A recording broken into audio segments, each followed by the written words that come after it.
Anderson in the house. Welcome back to SUCtv. I won't give you my name because you've seen the other reviews, the other parts. You got different names anyway all the time. Doesn't matter. This is the third part. If you haven't been keeping up, remember, this is important. Make sure you watch part 1 and 2. Spoilers. Make sure you put the link below too. All over the screen, man. Alright. Remember, if you don't know who we are, we SUCtv. We do various things. We talk about Alien Monday, Wednesdays, and Fridays. We do movie reviews, game reviews, Everyday normal conversations of silly topics and whatever's just whatever's trending, basic stuff. We just critique anything. We straight up. Let's go, man. Right. So part 3. Don't forget to follow us on Instagram and Facebook and Twitter. Okay.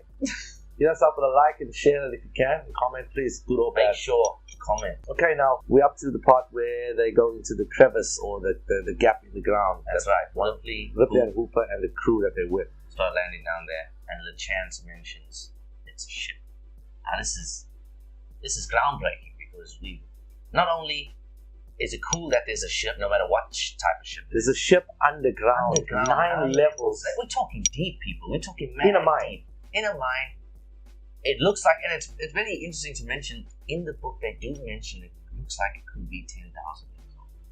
That number keeps coming up. It's come up with Covenant, Alien 1, Predator, Prometheus, yep, and now Out of the Shadows. It seems that year is very specific. Yeah, so it's a bit weird that they always mention.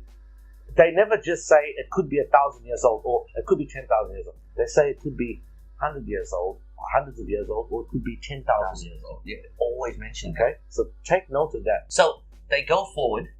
Before they do, Ripley explains what the ship looks like. She starts describing the exterior of what she can see in the cave. And it looks on a much bigger scale than the derelict ship that was found on LV-426 when the Nostromo landed.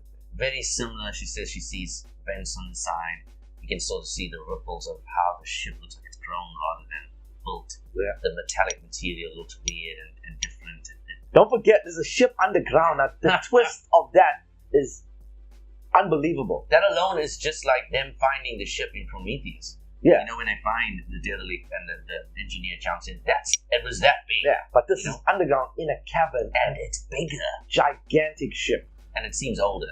So anyway, they fast forward, they get herded by these xenomorphs.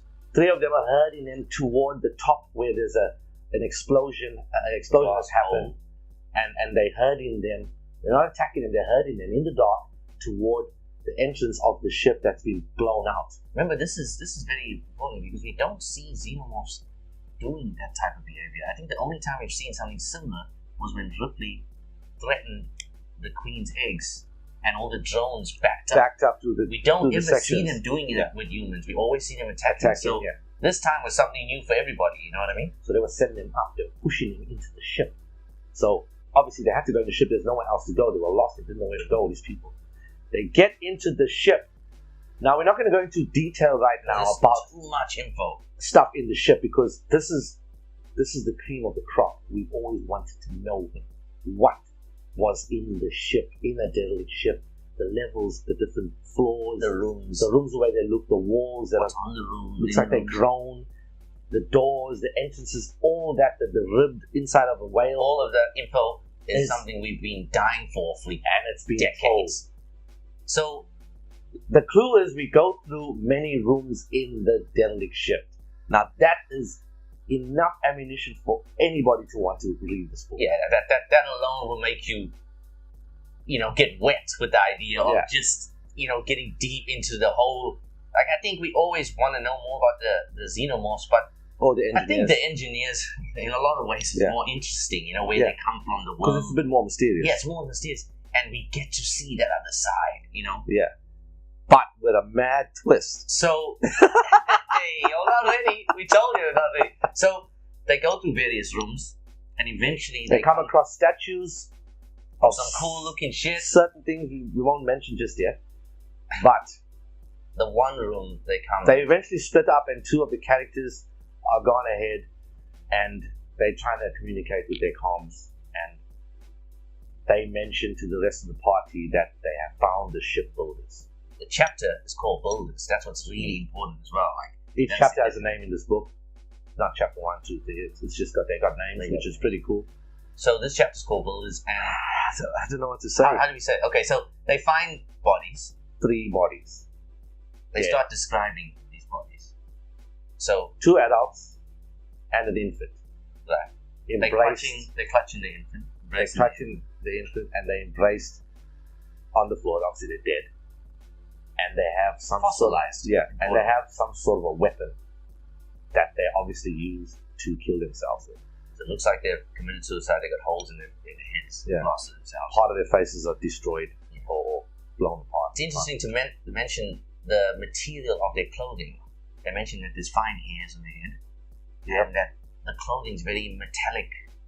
Like a cape. Like think of how monks or priests sort of dress. Yeah. It seems similar to that. So it's like a cloak cape, but they said it has a metallic, glassy, silvery feel or something to it. It's sort of like, and it's sort of mummified part of the corpse. It's sort of joined onto them and fused onto them because it's so old. Now the main twist is you're excited by thinking of engineers, the obvious engineers.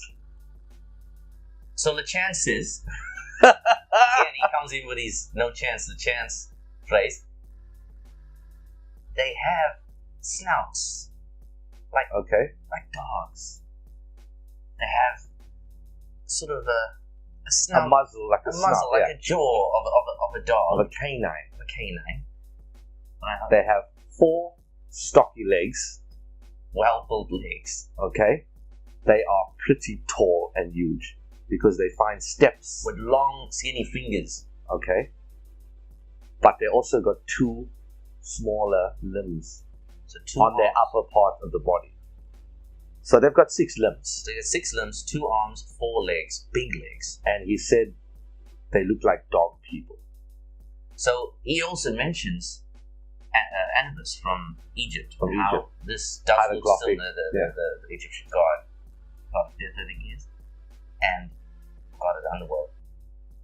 Try picture something like that and maybe just add a couple of limbs on it. Yeah, 4 legs. Now this is important because not only is the chapter called Builders, but it's in a derelict type ship with these people that are the builders, because they are hieroglyphics and they are remnants.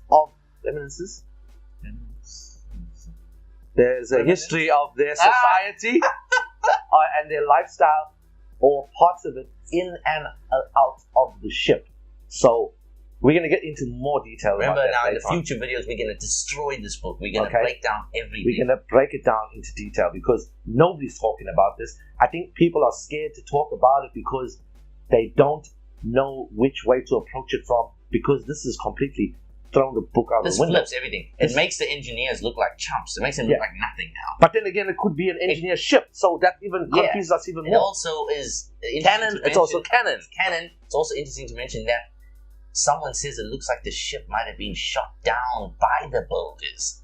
So what was happening for them to shoot their own ship down? Right. You know what I mean? Or they shot an engineer ship. We don't know. There's no. But there are a few clues or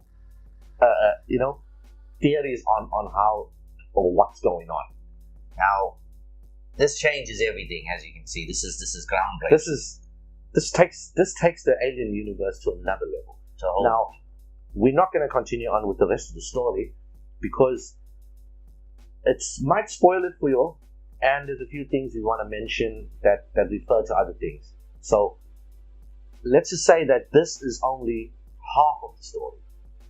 Yeah. Or just 3/4 of it, would you say? I'd say this is just touching on some of the main things. There's still quite a few. There's still another trek for them to do from the ship back to the Marion, which is in space and what's going on up there. And with the other xenomorph, that's the most important thing to take from this is we've got a ship underground, 9 levels deep, that's been there for thousands of years. And we got the builders of the ship, which we've never heard or seen anything before like it. And it's canon. So you've got to remember it's canon. This is no bullshit comic book story. Why are people not talking about this? I think it's because people are so confused about Prometheus. Prometheus has been such a confusing and Covenant's confusing them now. they like focused on that. really touching this shit now because it's gonna piss over completely. But we're doing it, and we're gonna fuck it up. We're gonna break it down. Break it down to the T. And it's ours. Okay, it's ours. We found it. We're giving it to you all. SUCtv, straight up. Comment down below. Let us know Read the book. Let us know what you like, who you don't like, what you're interested in. What do you think about this new surprise? Great book, great characters, unbelievable story. You will read it and read it straight after again, instantaneously. Comment down below. Let us know what you think. Peace out. SUCtv.